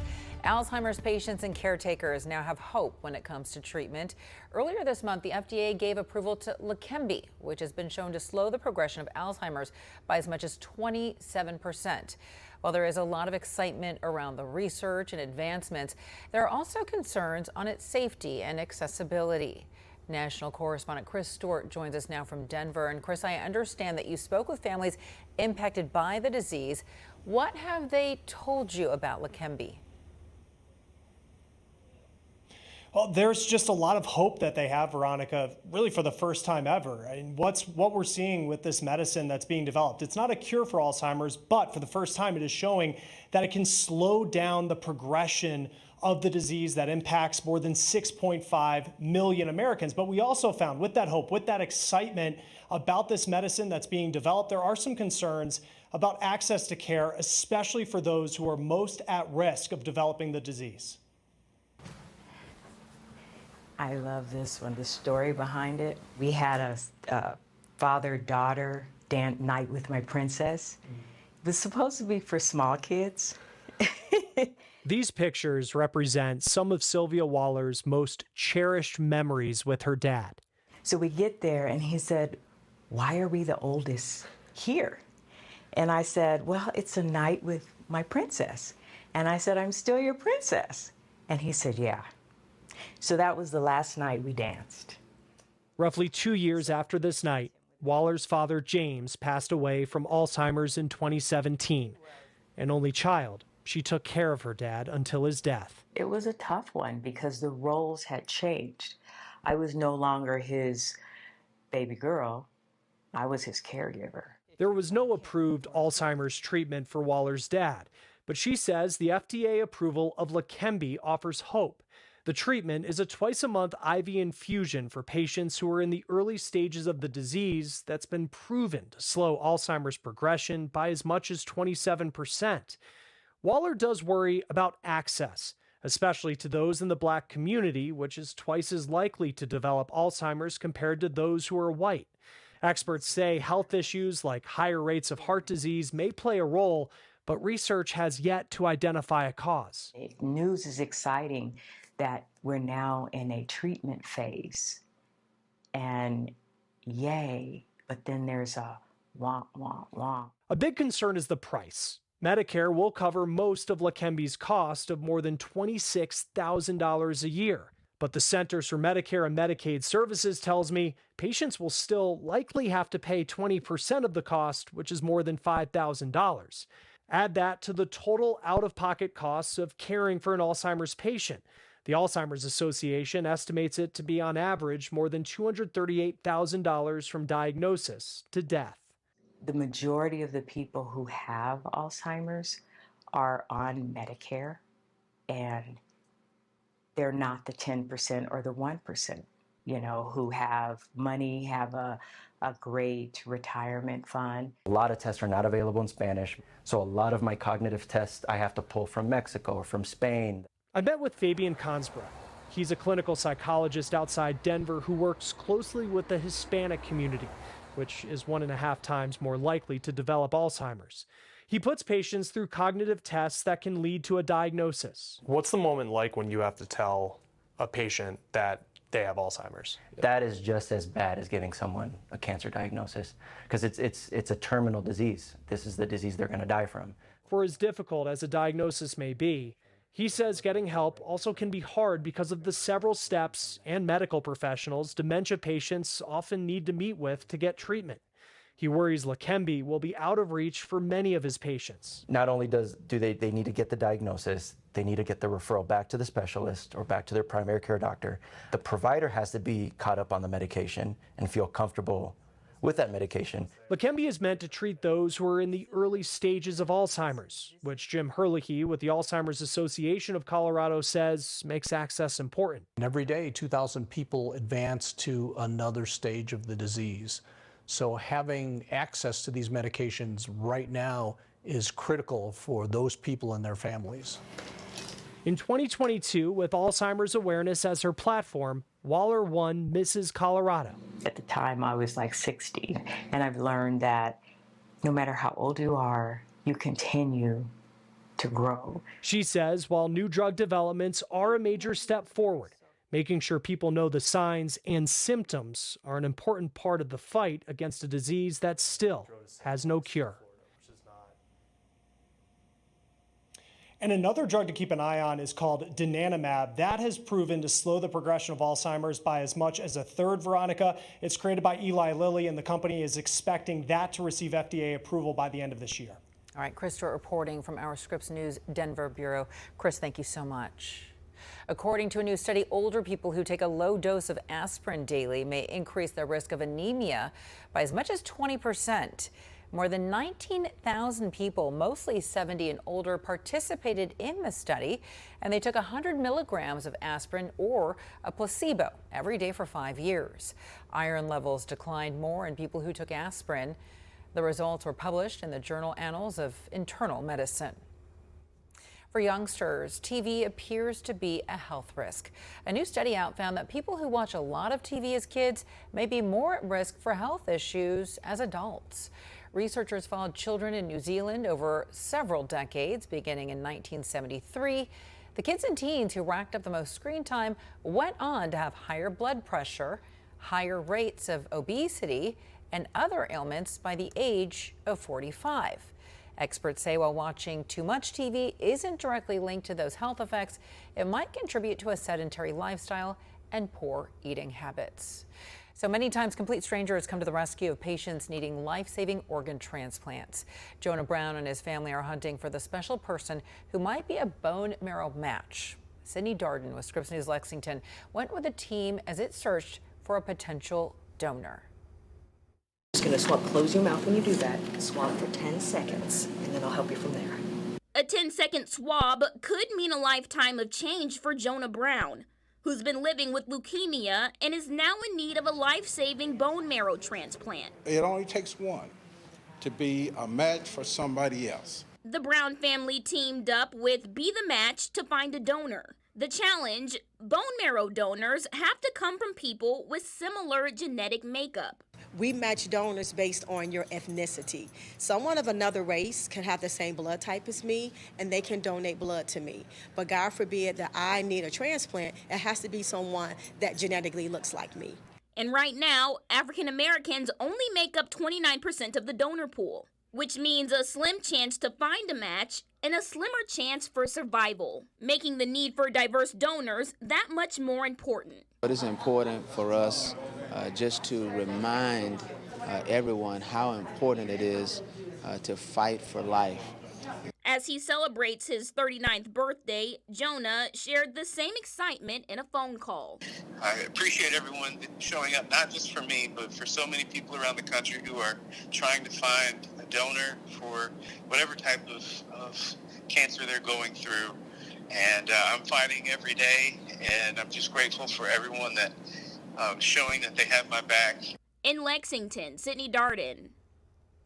The FDA says Pfizer's tornado-ravaged drug plant in North Carolina shouldn't cause any significant drug supply shortages.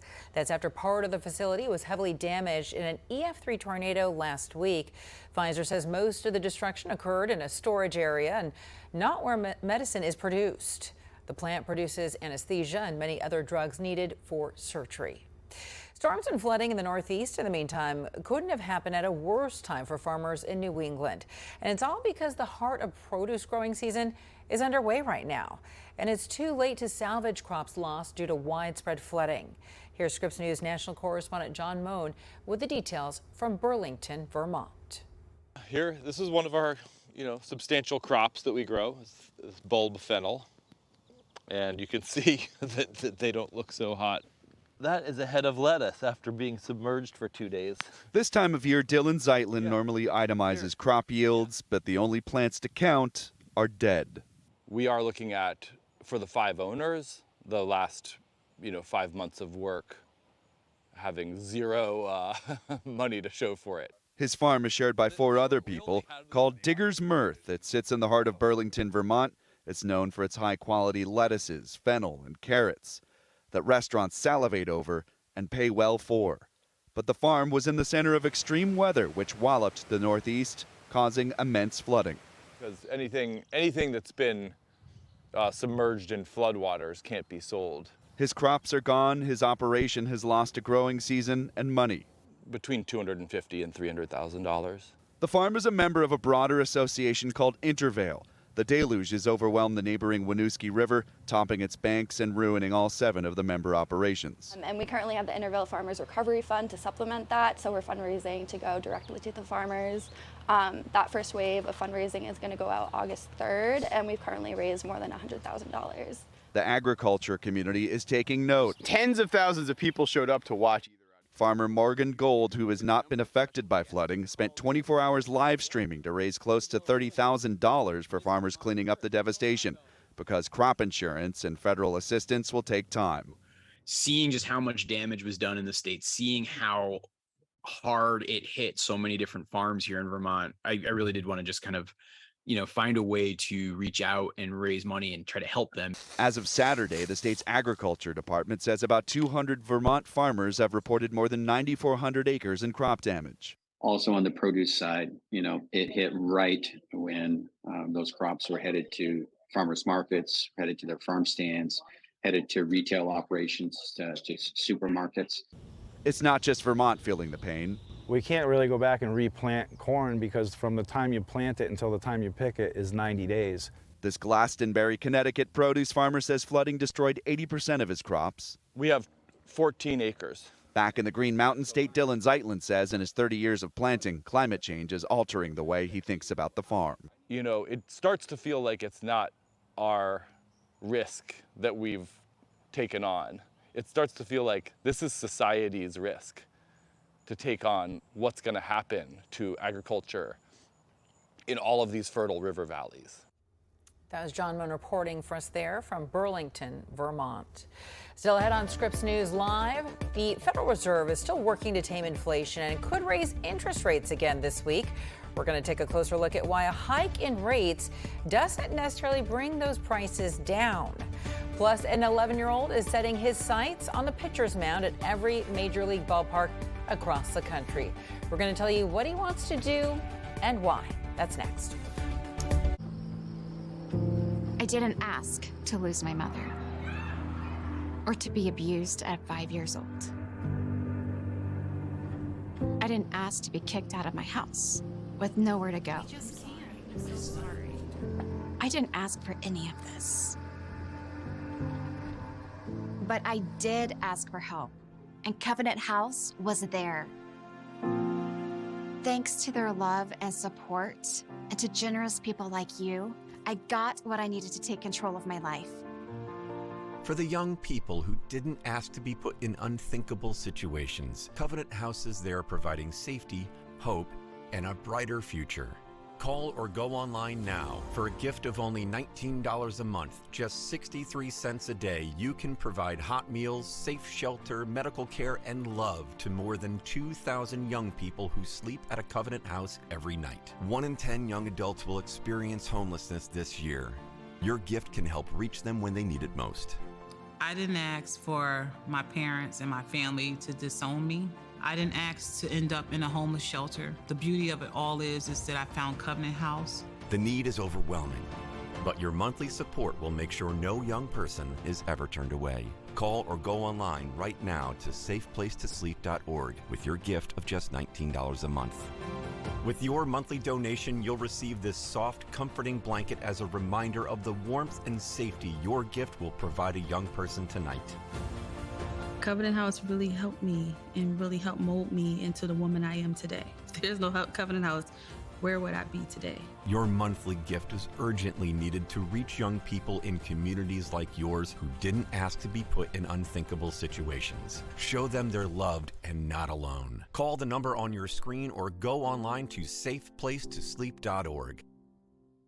Wow, look at this before and after. This is incredible. Her skin was transformed by Chibula Active Serum by True Botanicals. Chibula fights 5 signs of aging and only takes 1 week to see a difference. Go to truebotanicals.com for 2 free gifts. Limited time offer. I have patients who think they've tried everything for their sweat. That's when I recommend Carpe. Carpe specializes in effective sweat solutions at an affordable price with products for the face, hands, underarms, and more. It's honestly just completely changed my life. Nothing worked for me until I found Carpe. This makes my life so much less slippery. I've personally seen the difference that Carpe can make. Avoid expensive treatments, injections, and prescriptions. Your total body sweat solution is available at mycarpe.com. Visit today and get free shipping. Join renowned journalists and filmmakers. Oh my God. For news stories every week. What else do we have to do? Scripps News Showcase. Sunday nights at 9/8 Central on Scripps News. Yes. The nation's top financial leaders expected to raise interest rates again when they meet this week. It's all part of their ongoing effort to fight inflation.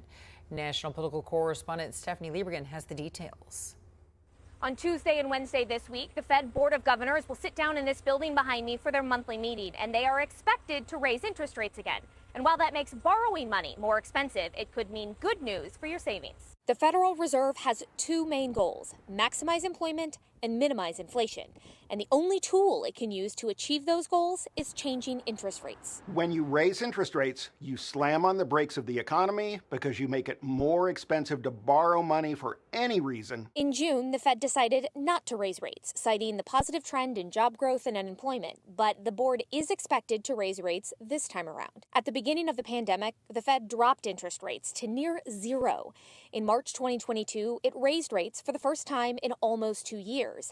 Fast forward to today, interest rates are just over 5%, and that increase impacts car loans, credit cards, mortgages, and more. And while a couple of percentage points doesn't sound like a whole lot, but it can mean thousands of dollars over the life of a loan, particularly when you're talking about something like a mortgage. The Fed's rate hikes do seem to be helping the economy.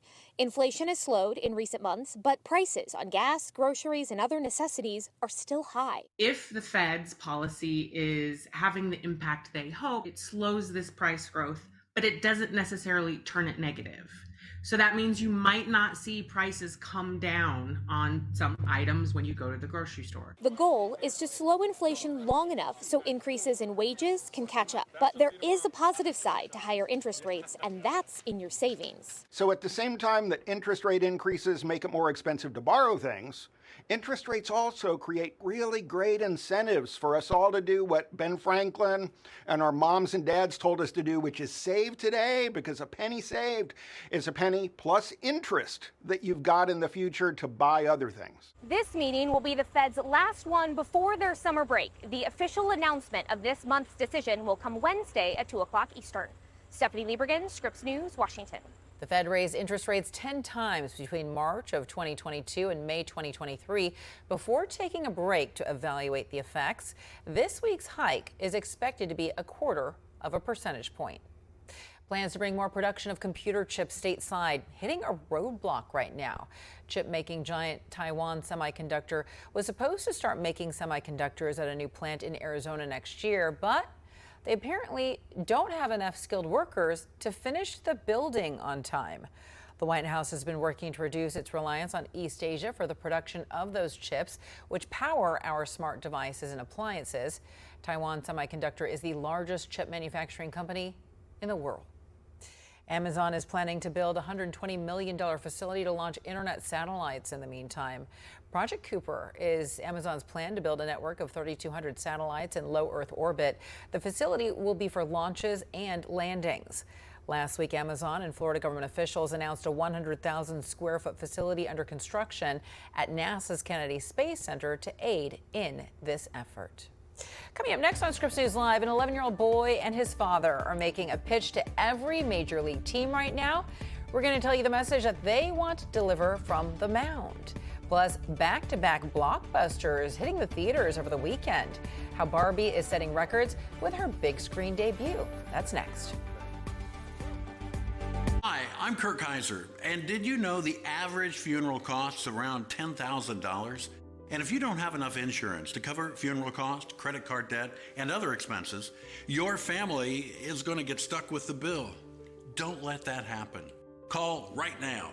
And if you're over 50, you can get up to $30,000 in affordable life insurance, and your acceptance is guaranteed. That's right. If you're over 50, you can't be turned down for this insurance, regardless of your health. Plus, there's no medical exam and no health questions.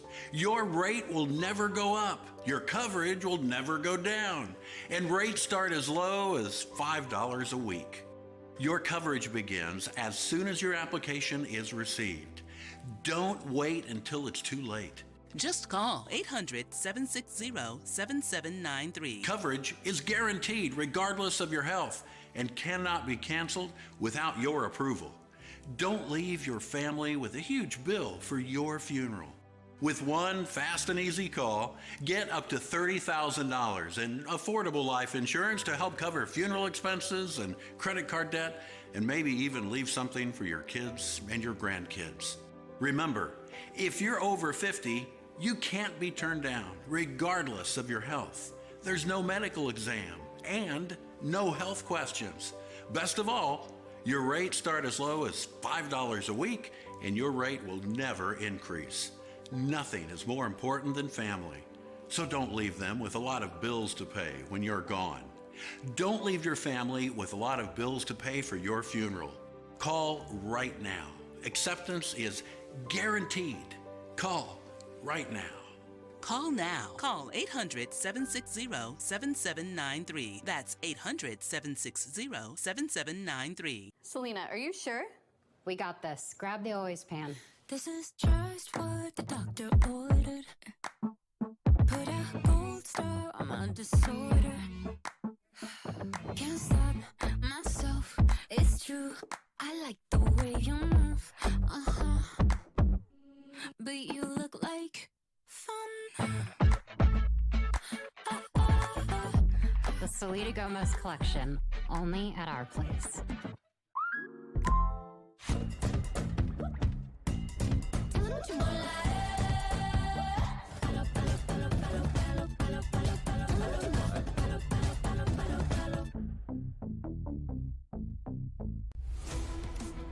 Breaking down the headlines. We're going to take a deeper dive with up-to-the-minute information, giving you the whole story. Let's get you caught up on some of today's top stories. The Debrief, live tonight, starting at 6/5 Central, only on Scripps News. American Brian Harman cruised through the steady rain of the final round of the British Open to win his first major by 6 strokes. Harman led the final 51 holes of the tournament after taking the lead in the second round. 4 golfers tied for second place. Harman takes home the $43 million top prize. He is now number 3 in the standings for the U.S. Ryder Cup team. Congratulations. And now you're going to meet an 11-year-old boy from Highland, Utah, who wants to throw out the first pitch for all 30 Major League Baseball teams. He and his dad told Darian DeBrol with Scripps News Salt Lake that it has nothing to do with greed or fame. The goal is to help children with Down syndrome get adopted. When he plays, he goes all in. So he'll slide and he's just yelling and he just loves it. And so he's a good hitter, he's a good thrower. Cooper Murray is a natural athlete. He's always ready to put his mitt on, hit the field, and talk about baseball. What's your favorite part about baseball?